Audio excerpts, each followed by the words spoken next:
پاکستان میں جو جگر کی بیماری ہے وہ کن کن لوگوں کو جگر ٹرانسپلانٹ کی ضرورت ہوتی ہے اور کس سٹیج پہ جگر ٹرانسپلانٹ کرانا چاہیے؟ اس کے لیے جو لٹریچر کے اندر ہے وہ تو ذرا ٹیکنیکل ہو جائے گا، لیکن موٹی بات یہ ہے کہ جب جگر آپ کے جسم کے لیے جو ضروری کام اس کو کرنے چاہیے وہ نہیں کر پاتا تو ہم دوائیوں سے اس کو ماڈیفائی کرتے ہیں. اگر دوائیوں سے بھی گزارا نہ چل رہا ہو تو پھر لیور ٹرانسپلانٹ ہی آپشن بنتی ہے. تو وہ کیا سائن اینڈ سمٹمز کیا ہوں گے، مریض کو کیا علامات کیا ہوں گی، کیا علامات ہوں گی؟ اس میں بھوک کا کم لگنا، رنگت سیاہی مائل ہو جانا، سستی آ جانا، غنودگی آنا شروع ہو جانا، پیٹ میں پانی بن جانا، خون کی الٹی آنا، کالے پخانے آنا، یا میجورٹی آف دا ٹائمز آنکھیں پیلی ہو جانا. یہ ساری علامات یہ ہیں کہ جب پیشنٹ ملتے ہیں تو وہ کہتے ہیں جی سر میری یہاں تے اکھاں کوئی پچھلے 6 مہینے تو پیلیاں ہو رہی ہیں سن، مینوں سستی پی رہی سی. سو وہ ٹائملی پہنچے ہی نہیں کہیں پہ. لیکن جب بیہوشی غنودگی ہو گئی یا کوئی خون کی الٹی آئی تو اس وقت وہ پھر بھاگتے ہیں، پھر اپنے ڈاکٹرز کے پاس جاتے ہیں اور وہ پھر دیر سے یا پرومپٹلی ہمارے پاس پہنچتے ہیں. پھر ہم وہاں سے آگے فردر ان کو ایک تو گریڈ کرتے ہیں، جیسے ہمیں کچھ بلڈ ٹیسٹ ہوتے ہیں، وہ بلڈ ٹیسٹ سے ہمیں پتہ لگتا ہے کہ یہ جگر کی حالت کیا ہے. الٹراساؤنڈ ریڈیولوجیکل 2 طریقے سے ہم اس کو جگر کو دیکھتے ہیں. ایک تو اسٹرکچرل ڈیمیج کتنا ہے اور ایک فنکشنل کیپیسٹی کتنی ہے، مطلب جگر کو جو کام کرنا چاہیے وہ بلڈ ٹیسٹ ہمیں بتا دیتے ہیں کہ یہ جگر میں کتنی جان ہے. اور دوسری طرف جو ہوتا ہے وہ اس کی اسٹرکچر کیسا ہے، کہ جگر شلنگ تو نہیں ہو گیا، جو عرف عام میں کہتے ہیں جگر شلنگ ہو گیا جی اور ٹھڈ چ پانی پی گیا جی. سو اس کا مطلب یہ ہے کہ جب ایک دفعہ جگر شلنگ ہو جائے، سکڑ جائے تو پھر اور پانی بنانا شروع کر دے تو پھر اس کا مطلب ہے کہ جگر اب لائک 60 to 70% اپنی فنکشنل کیپیسٹی کھو بیٹھا ہے. پھر یہ والے پیشنٹس ایونچولی لیور ٹرانسپلانٹ کی طرف چلے جاتے ہیں. اچھا سر، کس ایج گروپ کے پیشنٹ جو ہیں ان کو جگر ٹرانسپلانٹ کرنا چاہیے؟ فار ایگزامپل ایک بندے نے اپنی 80 سال یا 85 سال ایج گزار لی ہے اور اس کو جگر کا پرابلم ہو گیا ہے، تو کیا اس کو بھی لیور ٹرانسپلانٹ کرانا چاہیے؟ یہ ایج لمٹ کائنڈلی ذرا ہماری آڈینس کو بتا دیں. یہ ایج جو آربیٹریری لائن ہے جو کہ ویسٹ میں مانی جاتی ہے وہ 65 سال ہم کہتے ہیں، یعنی کہ 65 سال تک وہ کہتے ہیں کہ یہ ہم نے ایک کٹ آف رکھی ہوئی ہے. آلدو ہم لوگوں نے 70 والے کا بھی کیا ہے، 75 والے کا بھی کیا ہے، بٹ ڈپینڈس کہ وہ پیشنٹ کی فزیکل حالت کیسی ہے. جیسے ہمارا تو یہاں پہ باہر کے ملکوں کا 65 اور ہمارا 50 ایک ہی برابر ہے. جی سر ٹھیک ہے. ہمارے ٹینشنیں، کام کا اوور برڈن، سائیکولوجیکل پریشرز اتنے زیادہ ہوتی ہیں کہ بندے کی صحت اور خوراک اس طرح کی ہوتی ہے، ان ایڈیکویٹ ہوتی ہے کہ بندے کی صحت جلدی ڈیٹیریوریٹ کر جاتی ہے. لیکن ایک آربیٹریری جو ہم نے ایک موٹی سی بات رکھی ہوئی ہے کہ 65 سال سے ہم اوپر نہیں کرتے. کیوں نہیں کرتے؟ 65 سال تک اس کے آرگنز جو ہیں، جگر تو آپ چینج کر دیں گے، چلو اب ہم theoretically on a piece of paper ہم اگر اس کو کیلکولیٹ کریں، جگر خراب ہوا، جگر چینج کر دیا، لیکن اس کے سپورٹنگ آرگنز جو ہے، جگر، انسانی جگر جو ہے یہ 4 پلرز کے اوپر کھڑا ہے: جگر، گردہ، پھیپھڑا اور دل. باقی 3 آرگن ساؤنڈ ہونے چاہیے اور ٹھیک ہونے چاہیے، ان میں جان ہونی چاہیے. ادھر سے میں جگر ٹرانسپلانٹ کر کے وہ لگایا ہے تو وہ اس کا گردہ بیٹھ گیا، آپریشن کرتے کرتے اگر کسی کو ہارٹ اٹیک آ گیا. سو باقی 3 سسٹم اگر اس کے ٹھیک ہیں اور جگر خراب ہے تو جگر کی ہم پیماند گاری کر دیں گے. تو پھر یہ بندہ وہ جیسے ایک مشین ہوتی ہے، وہ ایک مشین ریگولر اپنی فنکشننگ کے اندر آ جائے گی. اور جگر ٹرانسپلانٹ کی ایک بڑی فلاسفی ہے. جگر ٹرانسپلانٹ موٹی بات اس بندے کا کرنا چاہیے جس نے اپنی فیملی کے لیے بریڈ اینڈ بٹر، روزی روٹی کمانی ہے. سر اس کے بعد جو لائف ایکسپیکٹنسی ہے، یعنی کہ لیور ٹرانسپلانٹ کرانے کے بعد مریض کی جو لائف ایکسپیکٹنسی ہے، یا وہ کتنی دیر وہ زندہ رہ سکتا ہے جگر ٹرانسپلانٹ کرانے کے بعد؟ یہ ملٹی فیکٹوریل ہوتا ہے جی. اس کو جیسے کسی بھی چیز کو ناپنے کے لیے کوئی نہ کوئی ایک پیمانہ ہوتا ہے. کپڑے کو آپ میٹر سے ناپتے ہیں، ڈسٹینس کو آپ کلو میٹرز میں یا جو ہے اس میں ناپتے ہیں.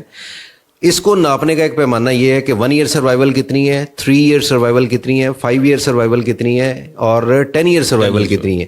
سو اس کو ہم ایسے گیج، ہمارے کئی ٹرانسپلانٹ والے پیشنٹس ہیں جو کہ ہم پاکستان میں بھی اور باہر بھی جو ہم نے کیے ہیں وہ 10 سال سے زیادہ بھی زندہ رہتے ہیں. اس کا مطلب یہ ہرگز نہیں ہے کہ 10 سال کے بعد اس بندے کی لائف ختم ہو جائے گی. ظاہر ہے سر، زندگی اور موت تو اللہ تعالیٰ کے ہاتھ میں ہے، لیکن عمومی ایک ڈیٹا جو ہمارے پاس ہوتا ہے کہ ہم نے اتنے ٹرانسپلانٹ کیے تھے، عمومی جو اس کی لائف اسٹائل، وہ آپ کہہ رہے ہیں کہ 10 سال سے زیادہ بھی لوگ زندہ ہیں. یہ میں اس کو تھوڑا ایلیبریٹ کرنا چاہوں گا. 1 ایئر سروائیول از اوور 95%.